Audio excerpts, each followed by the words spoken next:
ఇది స్పెషల్లీ అమ్మాయిల కోసం. కొన్నిసార్లు కొన్ని దారుణమైన ఇన్సిడెంట్స్ జరుగుతుంటాయి. నీ ఒరిజినల్ పిక్చర్స్ని తీసుకుని ఆర్టిఫిషియల్ ఇంటెలిజెన్స్ యూజ్ చేసి మాఫ్ చేసి న్యూడ్ పిక్చర్స్ సోషల్ మీడియాలో పెడతాను అని ఎవరైనా థ్రెటన్ చేసినా మీరు చేయాల్సిన మొట్టమొదటి పని www.stopncii.org అనే వెబ్సైట్కి వెళ్ళి నీ ఒరిజినల్ ఫోటో, మాఫ్ చేసిన పిక్చర్ రెండింటినీ అప్లోడ్ చేయాలి. ఇది హైలీ కాన్ఫిడెన్షియల్.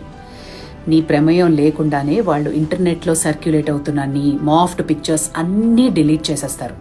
నిన్ను థ్రెటన్ చేసిన వాళ్లతో నువ్వు మాట్లాడాల్సిన అవసరం కూడా లేదు. రెండోది, భయపడకు. నీ తప్పున్నా గిల్టీగా ఫీల్ అయ్యి భయపడిపోయి ఏదో చేసేసాను అన్నది అస్సలు పెట్టుకోకు. ధైర్యంగా ఉండు.